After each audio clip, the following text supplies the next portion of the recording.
sorti de terre il y a 1 an, en septembre dernier. Donc en fait, au démarrage de ce campus, il y avait effectivement l'idée de faire une salle d'innovation pédagogique.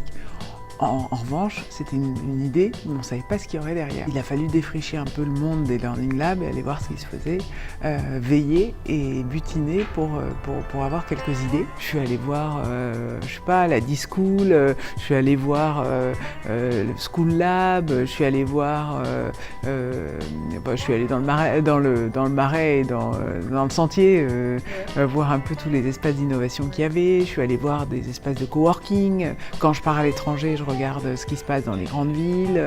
Je suis allée à l'EM Lyon, je suis allée à l'ESSEC, je suis allée à Polytechnique. J'ai réuni en fait des formateurs pour essayer de comprendre et de creuser leurs besoins.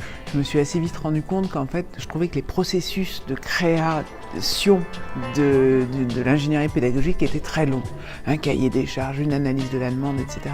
Qu'on a travaillé avec les formateurs pour voir si tout ça, on ne pouvait pas accélérer un peu le processus et avoir un espace qui serait dédié à ça. C'est comme ça qu'est né l'espace de créativité qui sert à la fois à des sessions de créativité, à des ateliers vidéo et le studio pour la partie vraiment fabrication de médias avec des outils vidéo. Et puis le salon dans lequel on est là, c'est un peu l'espace central où c'est un espace de convivialité, de partage, puisqu'il était aussi question de créer des ateliers sur des thématiques comme les neurosciences, comme scénariser, par exemple, scénariser une formation, apprendre à apprendre, enfin tout un tas en fait d'ateliers. Je me rends compte qu'il y a des usages auxquels je n'avais pas du tout pensé au démarrage qui arrivent. On est très polymorphe. À la fois l'espace bouge, l'espace bouge et puis les gens font bouger l'espace et les nouveaux projets arrivent et font bouger l'espace. Tu arrives ici et tu me dis j'ai un besoin, voilà, on le crée en fait.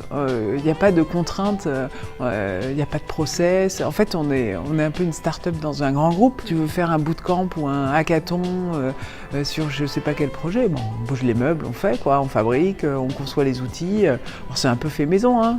On découpe à la main, on fait tout soi-même, on fabrique soi-même, mais c'est un peu le concept du Learning Lab aussi.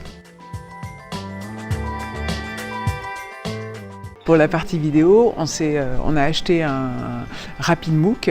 RapidMOOC, c'est un outil en fait, qui est très simple d'utilisation, qui permet aux formateurs de venir encapsuler n'importe quelle vidéo sur n'importe quel sujet. Il a un fond vert derrière lui, comme à la météo, et puis il met des PowerPoint, des films, des tutos, etc.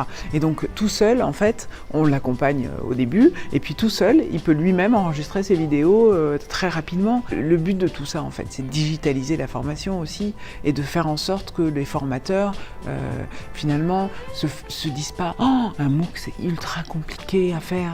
Non, un MOOC c'est pas très compliqué. On est très honnête avec eux, hein. On leur dit pas que ça prend 10 minutes et que c'est le temps du montage, le temps de la capsule vidéo, parce que c'est pas vrai. Mais en tout cas, ça désacralise un peu tout le digital qui fait peur quand même à 80% des formateurs. Le but aussi de cet espace, c'est de mettre l'humain au cœur du dispositif digital. Le but, c'est pas de faire que du digital ou que de la vidéo, c'est que les personnes se sentent bien, qu'elles fabriquent et qu'elles aillent à leur rythme dans la culturation digitale.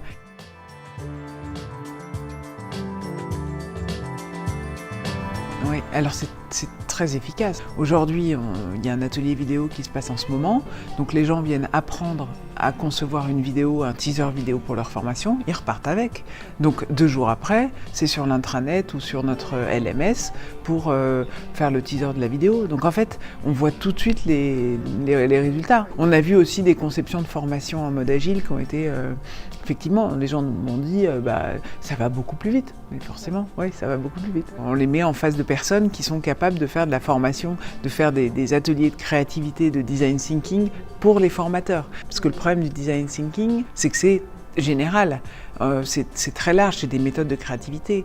Pour les formateurs, à un moment, une fois qu'on a cette phase d'idéation qui est effectivement commune, la partie modalité pédagogique avec le distinguo des modalités pédagogiques, c'est des pédagogues qui l'ont, cette formation-là. Donc on utilise dans ce cas-là, on travaille avec des personnes, des pédagogues qui utilisent les méthodes agiles.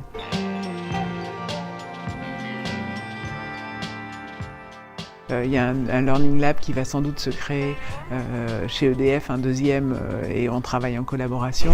Et puis il y a des gens qui viennent nous voir et qui sont intéressés par la démarche. Voilà, la SNCF s'y intéresse et va créer son Learning Lab, Thales aussi. Donc effectivement, tout le monde s'inspire de tout le monde en fait. Donc c'est un vrai...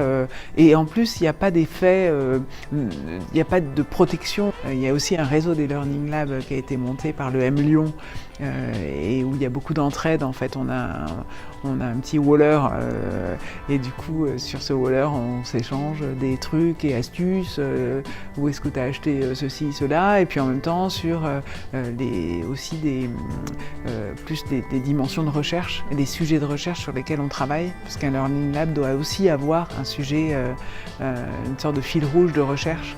Et l'idée, c'est d'impliquer des universitaires, d'autres entreprises sur ce fil rouge. Donc là, voilà, ça sera un peu la deuxième étape et les échéances pour les mois à venir, ça sera de travailler là-dessus.